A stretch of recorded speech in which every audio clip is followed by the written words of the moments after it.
Chapter 2. Forest and Wildlife Resources.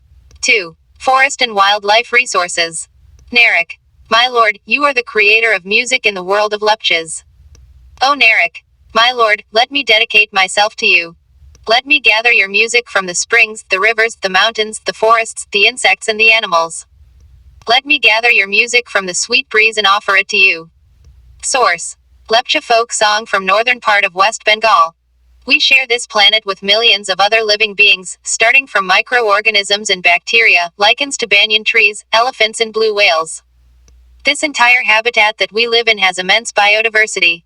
We humans along with all living organisms form a complex web of ecological system in which we are only a part and very much dependent on this system for our own existence. For example, the plants, animals and microorganisms recreate the quality of the air we breathe, the water we drink and the soil that produces our food without which we cannot survive. Forests play a key role in the ecological system as these are also the primary producers on which all other living beings depend. Flora and fauna in India. If you look around, you will be able to find that there are some animals and plants which are unique in your area. In fact, India is one of the world's richest countries in terms of its vast array of biological diversity, and has nearly 8% of the total number of species in the world, estimated to be 1.6 million. This is possibly twice or thrice the number yet to be discovered.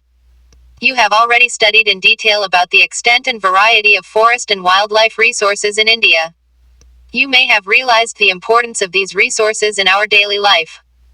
These diverse flora and fauna are so well integrated in our daily life that we take these for granted.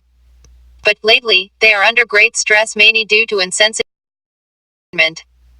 Biodiversity or biological diversity is immensely rich in wildlife and cultivated species, diverse in form and function but closely integrated in a system through multiple network of interdependencies. Some estimates suggest that at least 10% of India's recorded wild flora and 20% of its mammals are on the threatened list. Many of these would now be categorized as critical, that is on the verge of extinction, like the cheetah, pink-headed duck, mountain quail, forest spotted owlet, and plants like Maduca insignis, a wild variety of mahua, and Hubbardea heptaneron, a species of grass. In fact, no one can say how many species may have already been lost.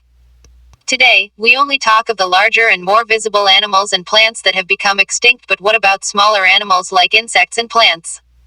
Do you know? Over 81,000 species of fauna and 47,000 species of flora are found in this country so far. Of the estimated 47,000 plant species, about 15,000 flowering species are endemic, indigenous to India.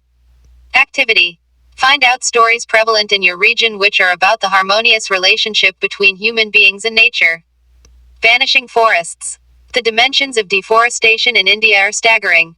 The forest cover in the country is estimated at 637,293 square kilometers, which is 19.39% of the total geographical area.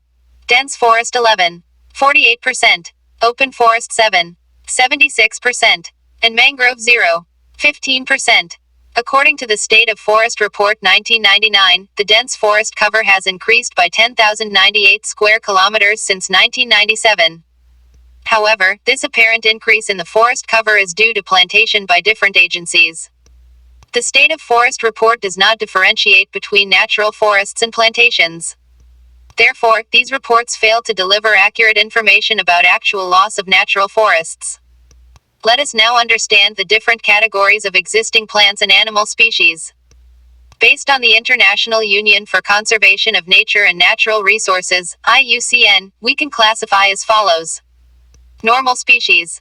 Species whose population levels are considered to be normal for their survival, such as cattle, sow, pine, rodents, etc. Endangered species. These are species which are in danger of extinction. The survival of such species is difficult if the negative factors that have led to a decline in their population continue to operate. The examples of such species are black buck crocodile, Indian wild ass, Indian rhino, lion-tailed macaque, sangai, brow-antler deer in Manipur, etc. Vulnerable species. These are species whose population has declined to levels from where into the endangered category in the near future if the negative factors continue to operate. The examples of such species are blue sheep, Asiatic elephant, Gangetic dolphin, etc. Rare species. Species with small into the endangered or vulnerable category if the negative factors affecting them continue to operate. The examples of such species are the Himalayan brown bear, wild Asiatic buffalo, desert fox and hornbill, etc. Endemic species. These are species which are only found in some particular areas, usually isolated by natural or geographical barriers. Examples of such species are the Andaman teal, Nicobar pigeon, Andaman wild pig, Mithun in Arunachal Pradesh. Extinct species. These are species which are not found after searches of known or likely areas where they may occur.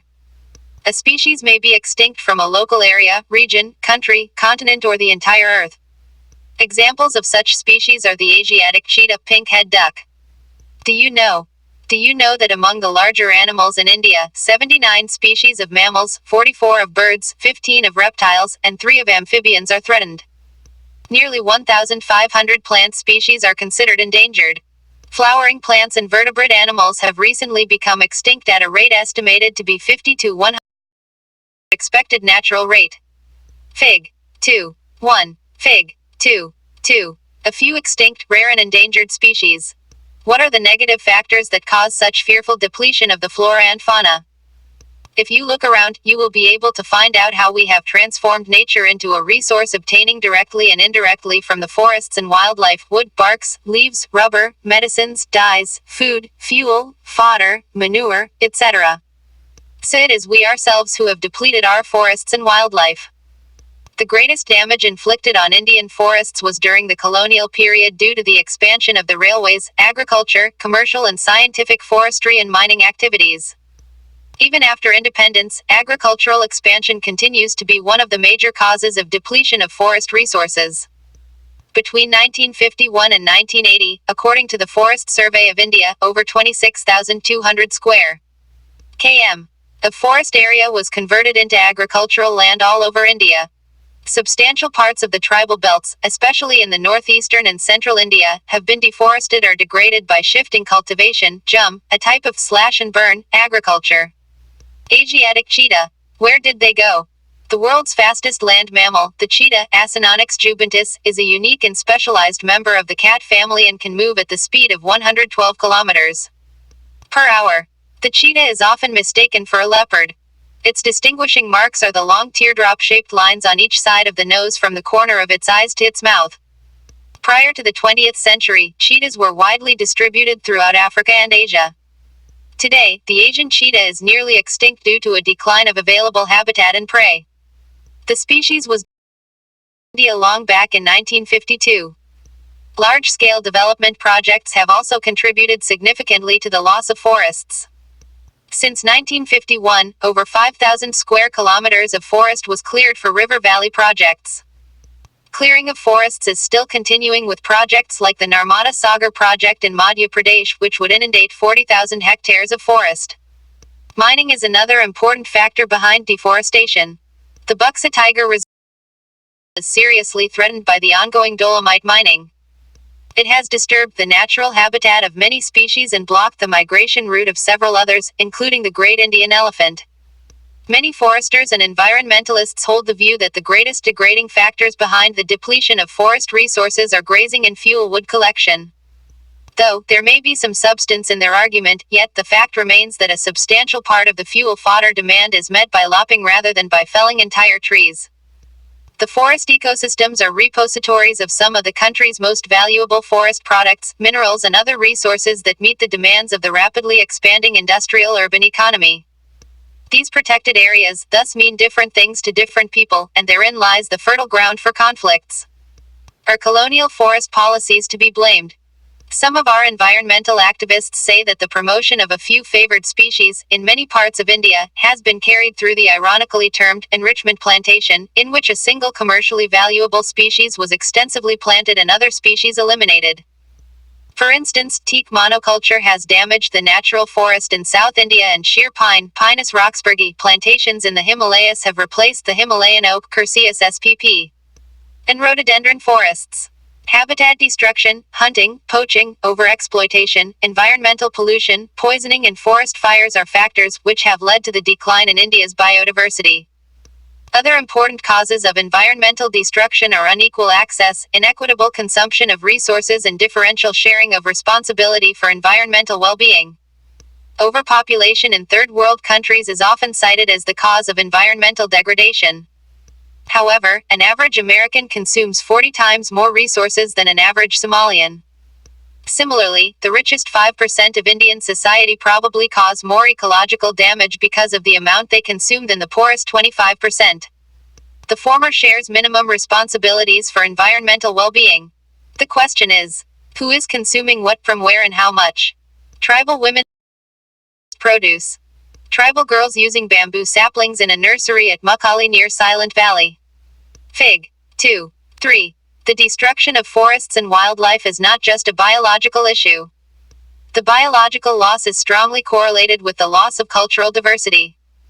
Such losses have increasingly marginalized and impoverished many indigenous and other forest-dependent communities, who directly depend on various components of the forest and wildlife for food, drink, medicine, culture, spirituality, etc.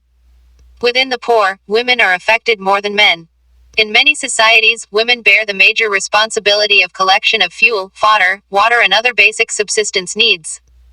As these resources are depleted, the drudgery of women increases, and sometimes they have to walk for more than 10 kilometers to collect these resources. This causes serious health problems for women and negligence of home and children because of the increased hours of work, which often has serious social implications. The indirect impact of degradation, such as severe drought or deforestation-induced floods, etc., also hits the poor the hardest. Poverty in these cases is a direct environmental destruction. Therefore, forest and wildlife are vital to the quality of life and environment in the subcontinent. It is imperative to adapt to sound forest and wildlife conservation strategies. Do you know that over half of India's natural forests are gone, 1/3 of its wetlands drained out, 70% of its surface water bodies polluted, 40% of its mangroves wiped out, and with continued hunting and trade of wild animals and commercially valuable plants, thousands of plant and animal species are heading towards extinction. Activity. Have you noticed any activity which leads to the loss of biodiversity around you? Write a note on it and suggest some measures to prevent it. The Himalayan yew in trouble. The Himalayan yew, Taxus wallachiana, is a medicinal plant found in various parts of Himachal Pradesh and Arunachal Pradesh. A chemical is extracted from the bark, needles, twigs, and roots of this tree, and it has been successfully used to treat some cancers. The drug is now the biggest selling anti-cancer drug in the world. The species is under great threat due to overexploitation. In the last 1 decade, thousands of yew trees have dried up in various parts of Himachal Pradesh and Arunachal Pradesh. Leaf litter collection by women folk. Conservation of forest and wildlife in India. Conservation in the background of rapid decline in wildlife population and forestry has become essential. But why do we need to conserve our forests and wildlife? Conservation preserves the ecological diversity in our life support systems, water, air, and soil. It also preserves the genetic diversity of plants and animals for better growth of species and breeding. For example, in agriculture, we are still dependent on traditional crop varieties.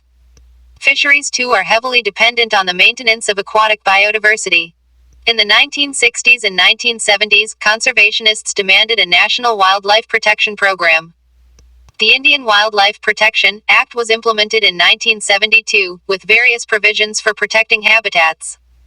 An all-India list of protected species was also. The thrust of the program was towards protecting the remaining population of certain endangered species by banning hunting, giving legal protection to their habitats, and restricting trade in wildlife. Subsequently, central and many state governments established national parks and wildlife sanctuaries, about which you have already studied. The central government also announced several projects for protecting specific animals which were gravely threatened, including the tiger, the one-horned rhinoceros, the Kashmir stag or hongal, 3 types of crocodiles, freshwater crocodile, saltwater crocodile, and the gharial, the Asiatic lion, and others. Most recently, the Indian elephant, black buck chinkara, the great Indian bustard, Godawan, and the snow leopard, etc., have been given full or partial legal protection against hunting and trade throughout India. The conservation projects are now focusing on biodiversity rather than on a few of its components. There is now a more intensive search for different conservation measures. Increasingly, even insects are beginning to find a place in conservation planning. In the notification under Wildlife Act of 1980 and 1986, several hundred butterflies, moths, beetles, and one dragonfly have been added to the list of protected species. In 1991, for the first time, plants were also added to the list, starting with 6 species. Types and distribution of forest and wildlife resources. Even if we want to conserve our vast forest and wildlife resources, it is rather difficult to manage, control, and regulate them. In India, much of its forest and wildlife resources are either owned or managed by the government through the Forest Department or other government departments. These are classified under the following categories. I. Reserved forests. More than half of the total forest land has been declared reserved forests. Reserved forests are regarded as the most valuable as far as the conservation of forest and wildlife resources are concerned. E. Protected forests. Almost 1/3 of the total forest area is protected forest, as declared by the Forest Department. This forest land are protected from any further depletion. E. Unclassed forests.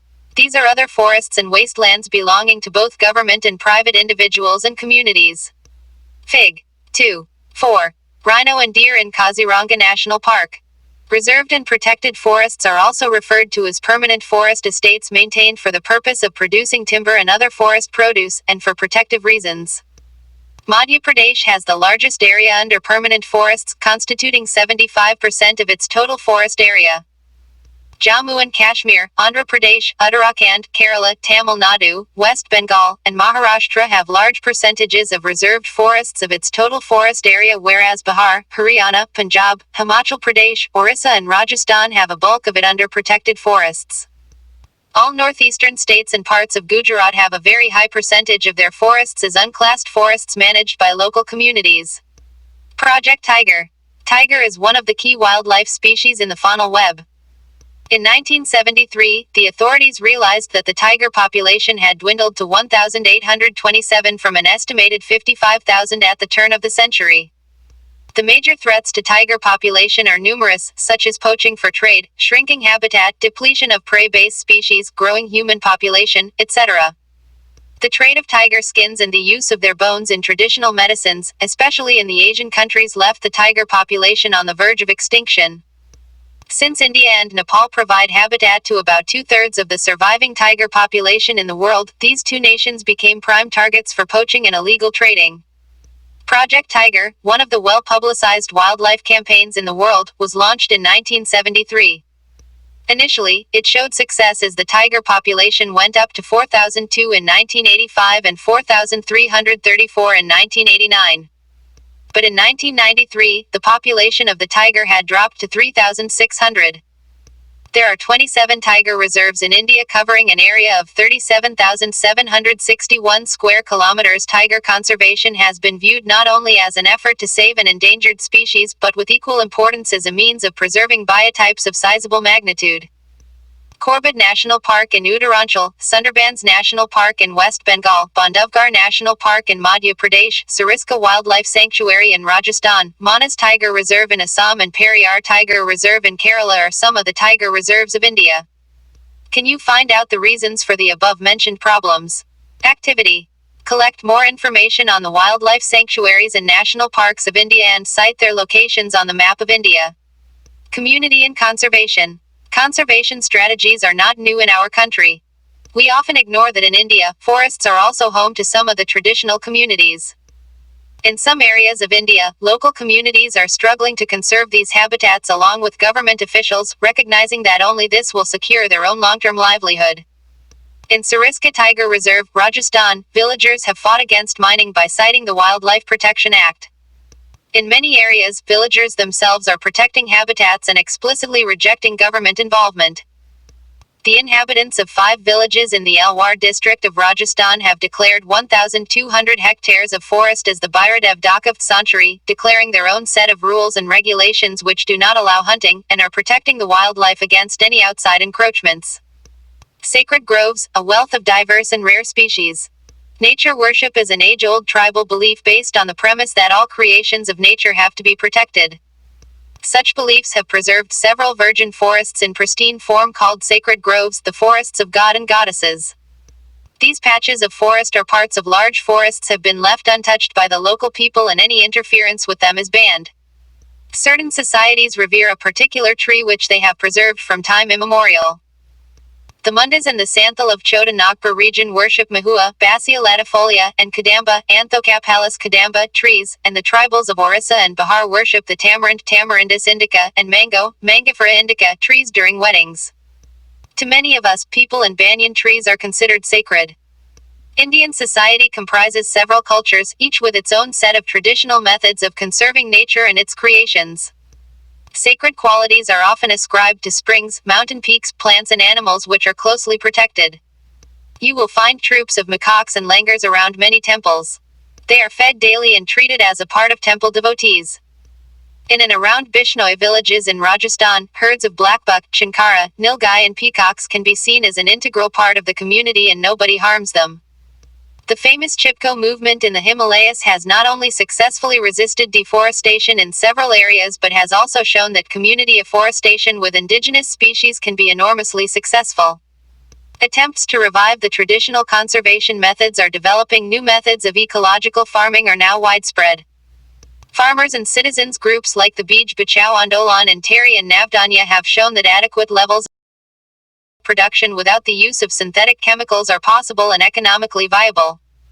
The tree is a peculiar organism of unlimited kindness and benevolence and makes no demand for its sustenance, and extends generously the products of its life activity. It affords protection to all beings, offering shade even to the axemen who destroy it. Gautama Buddha, 487b. C. In India, Joint Forest Management (JFM) program furnishes a good example for involving local communities in the management and restoration of degraded forests. The program has been in formal existence since 1988, when the state of Orissa passed the first resolution for joint forest management. JFM depends on the formation of local, village, institutions that undertake protection activities mostly on degraded forest land managed by the Forest Department. In return, the members of these communities are entitled to intermediary benefits like non-timber forest produces and share in the timber harvested by successful protection. The clear lesson from the dynamics of both environmental destruction and reconstruction in India is that local communities everywhere have to be involved in some kind of natural resource management. But there is still a long way to go before local communities are at the center stage in decision-making. Accept only those economic or developmental activities that are people-centric, environment-friendly, and economically rewarding. Activity. Write a short essay on any practices which you may have observed and practiced in your everyday lives that conserve and protect the environment around you. Exercises. 1. Multiple choice questions. I. Which of these statements is not a valid reason for the depletion of flora and fauna? A. Agricultural expansion. B. Large-scale developmental projects. C. Grazing and fuel wood collection. D. Rapid industrialization and urbanization. E. Which of the following conservation strategies do not directly involve community participation? A. Joint forest management. C. Chipko movement.